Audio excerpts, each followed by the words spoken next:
गांव का कुख्यात सरपंच।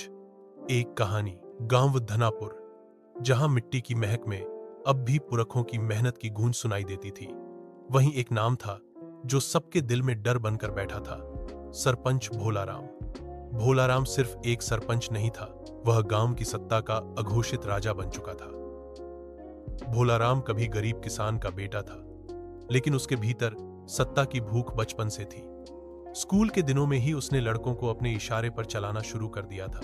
धीरे धीरे वह गांव की पंचायत में घुसा और फिर सरपंच के चुनाव में जीत हासिल की। जीत की कहानी सीधी नहीं थी। डर, धमकी और दारू बांटकर उसने वोट बटोरे।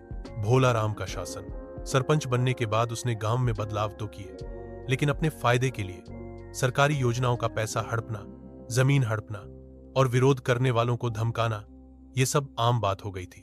मनरेगा के नाम पर मजदूरों से फर्जी साइन करवाकर पैसे खुद रखता। स्कूल की बिल्डिंग के लिए आई ईंटें अपने घर के अहाते में चली जाती।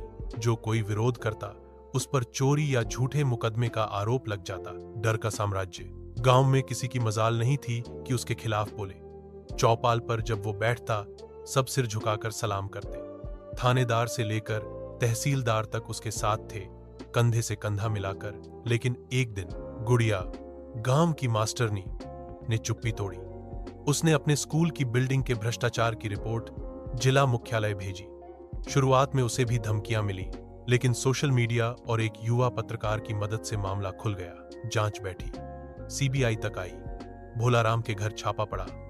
ट्रंक में भरे रुपए, जमीन के नकली कागज और दर्जनों फर्जी दस्तावेज बरामद हुए। अंत या एक नई शुरुआत। भोलाराम को जेल हुई। गांव में पहली बार स्वतंत्रता का अनुभव हुआ। बच्चे खुले में खेलने लगे और पंचायत घर में अब सच में मीटिंगें होने लगी।